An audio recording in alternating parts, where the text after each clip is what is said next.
Salutations, chers amis. Je présente à votre attention les dysfonctionnements et pannes les plus courants qui surviennent sur le Volkswagen Touareg 2. La suspension est fondamentalement la même que celle de la première génération, mais elle est devenue beaucoup plus légère. Dans le même temps, les triangles inférieurs ne sont plus en aluminium et dans la suspension arrière, l'aluminium des petits bras a été remplacé par de la fonte ou de l'acier. Cela n'a pas eu d'effet très important sur la durée de vie. Avec un entretien approprié, la partie mécanique ne pose pas beaucoup de problèmes. La durée de vie des roulements de roues est généralement d'environ 150 à 200 000 km, les bras de suspension avant durent environ 80 à 120, heureusement, les blocs silencieux sont remplacés séparément et les roulements à billes sont solides, tant dans les bras inférieurs que supérieurs. Et même ces artisans ont appris à réprimer, mais avec une perte de ressources. Dans la suspension arrière, tout est encore plus simple. Deux maillons supérieurs transversaux non originaux coûtent 20 € pièce et durent assez longtemps. Le grand levier a des silent blocks remplaçables, d'un côté ils sont standards, du côté carrossage ils sont non standards. Les blocs silencieux du sous-châssis sont solides et doivent être remplacés très rarement. La nuance est que, même s'il y a beaucoup de voitures sur ressort, il y a moins de la moitié du trafic. La plupart des voitures ont une suspension pneumatique. En général, cela fonctionne très bien jusqu'à 5 ans. Même les voitures entreposées à l'extérieur ont peu de problèmes en raison de la corrosion des éléments en aluminium et en laiton. Les tubes pneumatiques sont rarement essuyés et surtout après des exploits tout-terrain, un écran thermique peut être pressé contre eux à l'arrière. Lorsqu'il est correctement utilisé, le compresseur du système est légèrement chargé, tout comme le bloc de vanne. L'astuce est que l'entreprise a utilisé un récepteur haute pression contenant de l'azote sec. Si vous le remplissez une fois par an ou tous les 2 ans et que les flexibles de suspension pneumatique ne fuient pas, alors le système fonctionne en mode fermé, la charge sur tous les éléments est minime et les risques de panne sont négligeables. Les problèmes commencent généralement après 5 à 6 ans de fonctionnement. Les amateurs les plus désespérés d'excursions tout-terrain pourraient déjà commencer à empoisonner leurs cylindres. La saleté sur la tête supérieure contribue à la corrosion du renfort, et la saleté dans le pli du manchon le frotte. Pour ceux qui conduisent simplement dans Moscou et ne lavent pas régulièrement leurs arches, la situation du lavage des cylindres en position haute peut être similaire. Mais les chances sont évidemment moindres. En général, même en l'absence de soins appropriés, vous pouvez conduire jusqu'à 10 ans sans remplacement majeur du système pneumatique. Seulement il faudra souvent remplir la bouteille, le compresseur fonctionnera régulièrement et le bloc soupape sera capricieux. Bien qu'il ne s'agisse pas de l'unité la plus simple, elle nécessite parfois une réinitialisation des erreurs après des pannes de courant ou des gelées. Eh bien, la voiture tombe, lorsqu'elle est garée la nuit, mais qui nous a arrêtés? Si l'on voit souvent la classe SW221 pomper le pneumatique via un raccord séparé dans les stations-service, alors il n'y a aucune honte chez VW. Certes, remettre de l'ordre dans une telle voiture coûtera assez cher, le budget est de 600 € pour une roue, sans compter les frais de travaux et un kit de réparation du compresseur. Vaut-il la peine de dire qu'une attention maximale doit être accordée au diagnostic de la suspension pneumatique lors de l'achat? Étonnamment, la direction ici est assurée par une direction assistée conventionnelle et un servotronique à crémaillère paramétrique. Apparemment, le statut du Touareg dans le « tableau des rangs » de Volkswagen se reflète. Mais tout est bien réglé. La voiture roule très bien, presque comme un Cayenne, et mieux que la plupart des voitures. Le support aime cogner et fuir après des centaines de milliers de kilomètres, cependant, il y a des doutes ici, il le tord sans pitié dans le Touareg. Et les cas où la voiture est entre les mêmes mains et jusqu'à 300 plus aucun problème grave avec le support n'est observé, sont courants.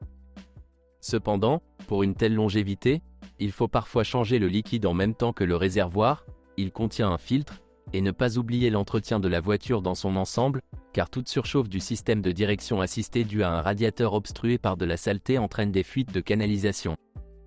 Toutes les voitures sont strictement à traction intégrale, il n'y avait tout simplement pas d'autres options. La conception comprend une boîte de transfert, des arbres à cardan et des boîtes de vitesse. Boîte de transfert de 2 types, avec réducteur et différentiel asymétrique et blocage. Ou un autoblocage Torsen dans la base. L'option avec blocage et abaissement est extrêmement rare. Elle a été choisie exclusivement pour des conditions tout-terrain sérieuses ou pour déplacer des remorques lourdes sur des sols meubles. Donc, si votre voiture est équipée d'une telle boîte de vitesse, cela vaut la peine d'examiner de plus près l'état de la carrosserie et de la transmission. Dans cette section, Vous devez également inclure les arbres à cardan avec boîte de vitesse. Il semblerait que ces unités devraient être fiables, d'autant plus que les machines les plus anciennes fêtent à peine leurs 10 premières années, mais les boîtes de vitesse, en particulier celles arrière, ont des roulements faibles. Déjà après 100 à 150 000 km, ils commencent à jouer et à faire du bruit, et s'ils ne changent pas à temps, ils entraîneront également le couple principal avec eux. Les arbres à cardan ne durent pas non plus éternellement. Un déséquilibre constant dû à des charges mal fixées et à l'usure des éléments de l'arbre de transmission avant se répercute sur la carrosserie. De plus, les puits ne sont pas démontables. Les réparations nécessitent un atelier spécialisé et équipé, ce qui augmente le coût des travaux. Et vous pourriez rencontrer des vibrations même sur les voitures sous garantie. Il n'y a pas de transmission manuelle sur cette génération. Au moins dans les configurations standards d'usine. Parfois, des variantes de ces voitures à transmission manuelle apparaissent, mais il s'agit plutôt de modifications ou de châssis spéciaux. Il n'existe qu'une seule transmission automatique, désignée en usine 0C8. Dans le monde, il est mieux connu sous le nom d'Aisin TR80SN. Contrairement à la plupart des autres machines à plusieurs étapes, la transmission automatique est déverrouillée d'urgence même en l'absence de courant. Ceci est utile car les voitures sans cette fonction ne peuvent pas être transportées sur une dépanneuse. Si quelque chose se produit, vous devez appeler une grue. Mais le prix à payer pour cela est un levier de transmission automatique classique, et non un joystick de dernière génération. En raison de la forte réduction du temps de fonctionnement du moteur à turbine à gaz en mode normal et de la faible pression de fonctionnement, le rendement d'une telle transmission est très élevé. La conséquence en est une tendance agréable à réduire la température de la transmission automatique, elle est chauffée principalement par le moteur, dans le cas des moteurs diesel, au minimum. Certes, le thermostat d'huile sur le radiateur se bloque parfois à cause de l'huile sale, provoquant une surchauffe de la boîte, et l'échangeur de chaleur est installé plutôt pour chauffer la transmission automatique que pour la refroidir. Avec la durée de vie de l'huile et des filtres, tout n'est pas si clair. Le convertisseur de couple, GDT, n'est complètement bloqué que lors de mouvements fluides et de vitesse supérieure à 1000. Avec une accélération régulière ou une faible poussée, le blocage fonctionne, mais à 70 à 80%, ce qui signifie que la garniture s'use intensément, introduisant de la poussière dans l'huile de transmission automatique.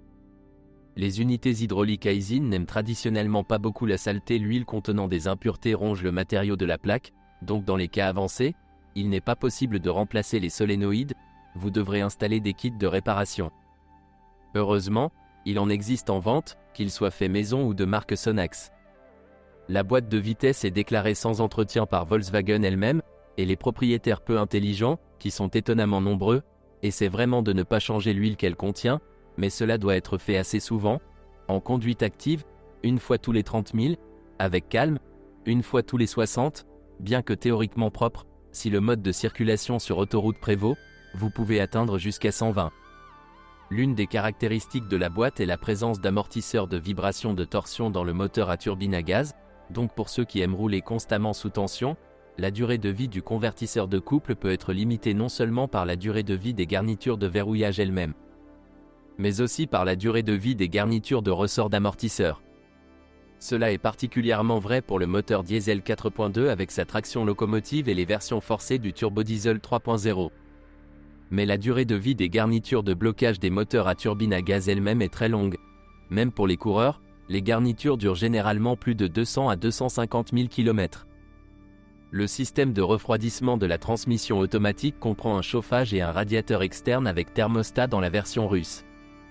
Le chauffage fonctionne grâce à la chaleur du liquide de refroidissement et l'antigel lui est fourni via un entraînement électrique à vide, ce qui n'est pas très fiable.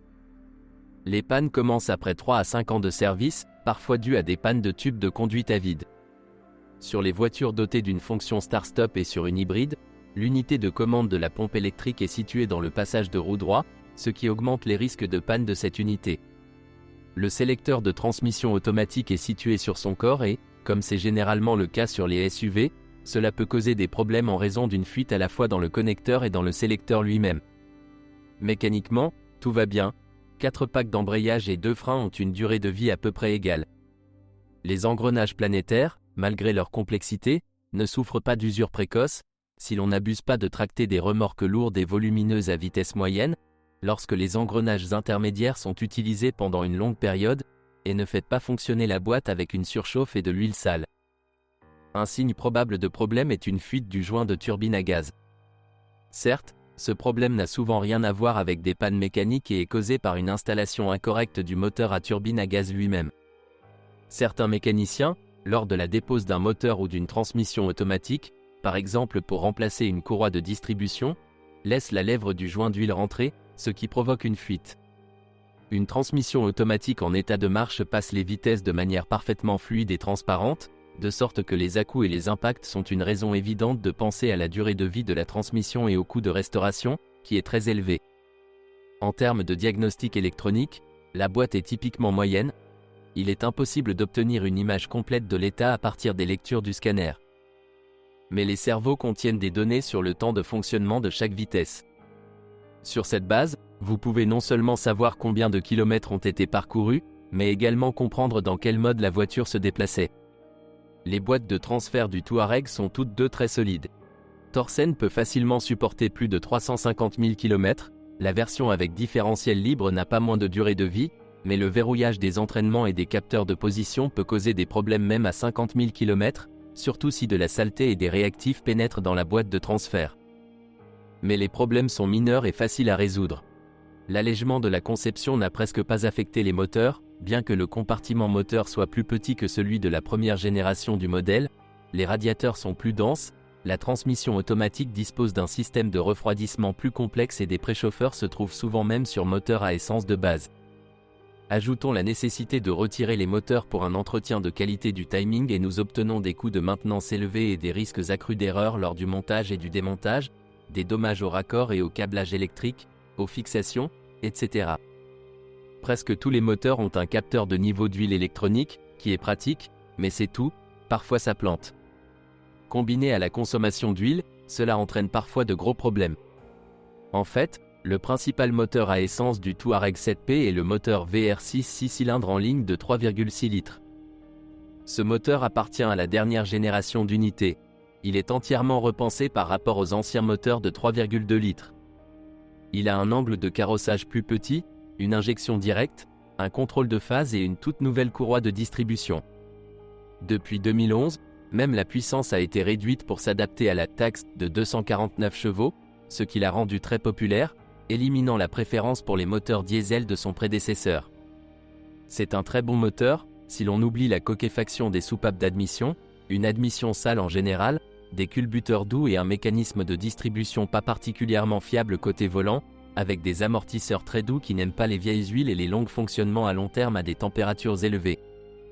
Presque tous les principaux problèmes sont associés à la consommation progressive d'huile à des kilomètres de 120+, et si vous ignorez le problème, et encore plus lors du passage à des huiles moins chères, il y a toutes les chances d'augmenter la consommation à 2 litres pour 1000 avec garantie tuée catalyseur et sonde lambda.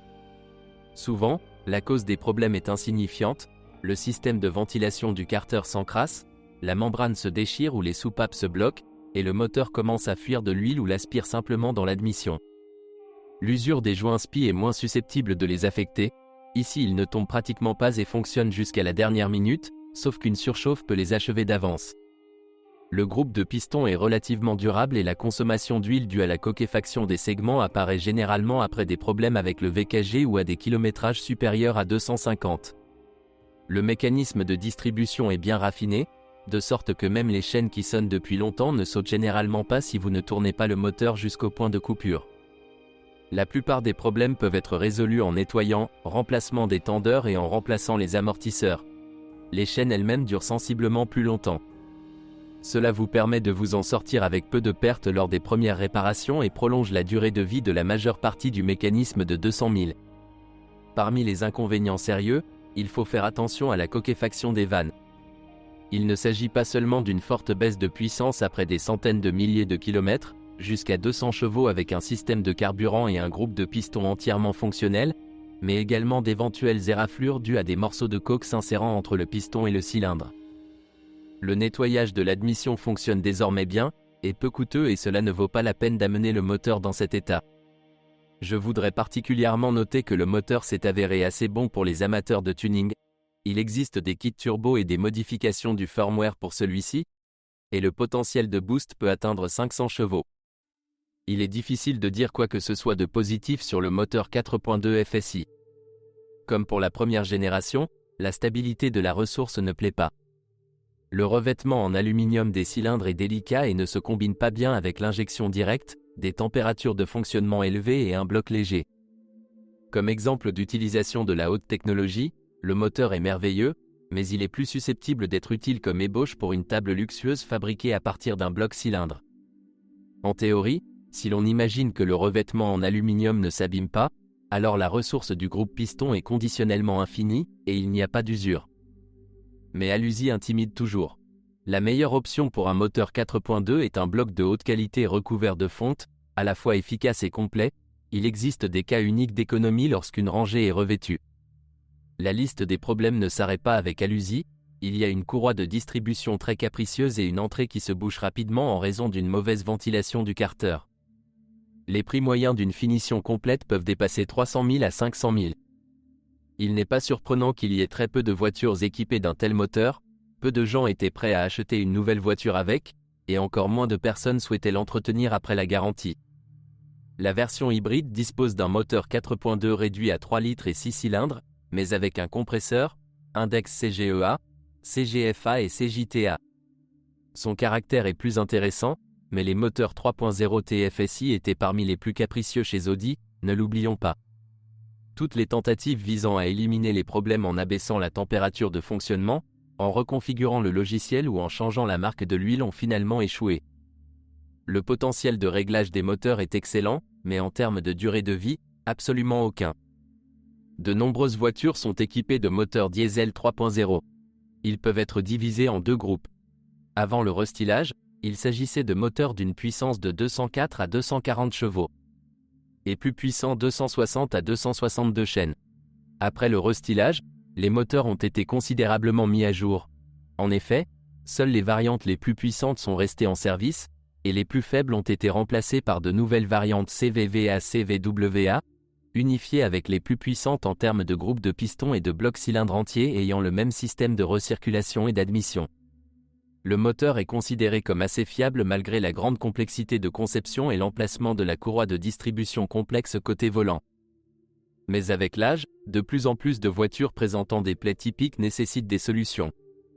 Nous sommes préoccupés par des bagatelles telles que le claquement des écrans thermiques, les fuites du T du système de refroidissement lors de l'effondrement du bloc de la première génération de moteurs diesel, les fuites d'huile lors de l'effondrement du bloc de la deuxième génération, les fuites d'huile de l'injecteur joint, starter bouché, le restail en possède déjà deux, et canalisation suintant l'huile de turbine, craquement des chaînes lorsque les amortisseurs s'usent.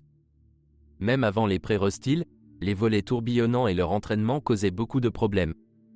Après le restylage, les moteurs diesel présentent une forte augmentation des risques de panne des équipements de carburant en raison de la mort des pompes basse pression dans le réservoir de carburant, car la pression dans le système a augmenté.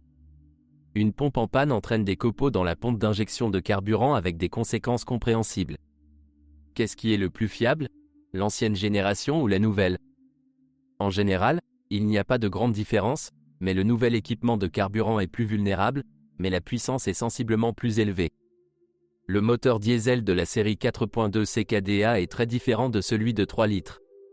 Ce qui est essentiellement commun, c'est uniquement la conception fondamentale, la fonte comme matériau du bloc, les éléments de la courroie de distribution et le groupe de pistons, les pistons sont différents, les segments et les axes sont les mêmes, et la conception de la culasse avec des éléments communs.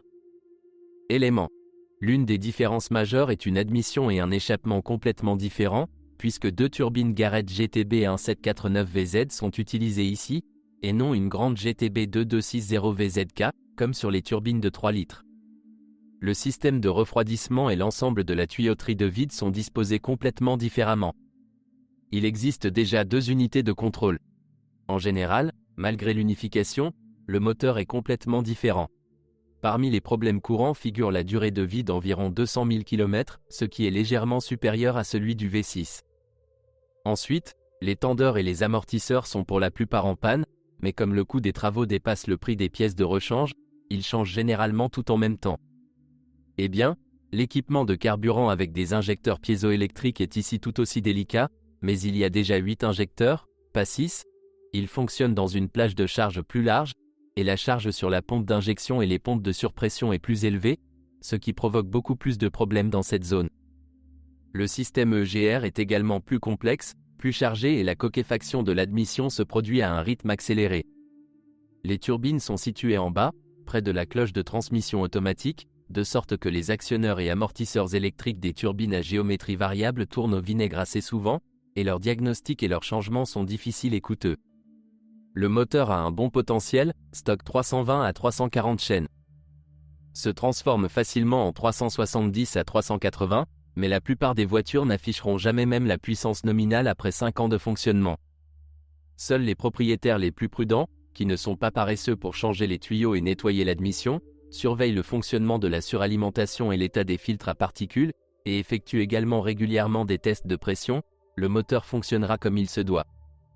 C'est là que s'épuisent les informations sur les problèmes du Volkswagen Touareg 2. Si vous en savez plus ou n'êtes pas d'accord avec ce que vous avez entendu, je vous attends dans les commentaires.